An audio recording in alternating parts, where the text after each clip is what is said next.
ஆர்ஷம். இந்த ஆர்ஷ விவாகத்தில் தான் வந்து இந்த பசுமாடை காணிக்கையாக கொடுக்குற விஷயங்களே அதுலேருந்து தான் ஆரம்பிக்கிறது. இந்த விலை கொடுத்து வாங்குறது அப்படிங்கிற விஷயங்களே ஆரம்பமாகுது. வரதட்சணை வந்து வேறு மாதிரி அந்த காலத்தில் நடந்திருக்கு. பெண் வீட்டாரும் இவ்வளோ கொடுக்கணும், பையன் வீட்டார் இவ்வளோ கொடுக்கணும். எங்கள் வீட்டில் வந்து ஆடு வந்து 100 ஆடு இருக்குது, உங்கள் வீட்டில் 100 பசுமாடு இருக்குது, எக்ஸ்சேஞ்ச் பண்ணிப்போம். ஆர்ஷ விவாகம், அதாவது ஆர்ஷம்னா பாருஷதம் அப்படின்னு சொன்னால் பசு அப்படின்னு பேர். ஸோ அந்த பசுமாடை வந்து அடிப்படையாக கொண்டு ஒருத்தருடைய பொருளாதாரத்தை அந்த காலத்தில் தீர்மானிச்சிருக்காங்க. இவர்கள் கோடீஸ்வரங்க, இவங்க தனிகர்கள். ஒரு வீட்டில் ஒரு பசுமாடு வச்சுருந்தாலும் இன்றைக்கெல்லாம் நம்ம ஒரு 25 வருஷத்துக்கு முன்னால் ஒரு பைக் வச்சுருந்தா அவன் வந்து பெரிய பணக்கார பையன் அப்படின்னு இருந்தது. சரி, அதுக்கு ஒரு 25 வருஷத்துக்கு முன்னால் சைக்கிள் வச்சுருந்தா அவங்க வந்து பெரிய ஆள் அப்படின்னு இருந்தது.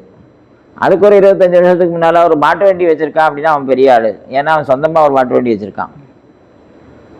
அதுக்கு முன்னால் என்னென்னா சொந்தமாக ஒரு பண்ணை வச்சுருக்கான், அவன் ஒரு 20 மாடு வச்சுருக்கான் அப்படின்னா அவன் பெரிய கோடீஸ்வரன்.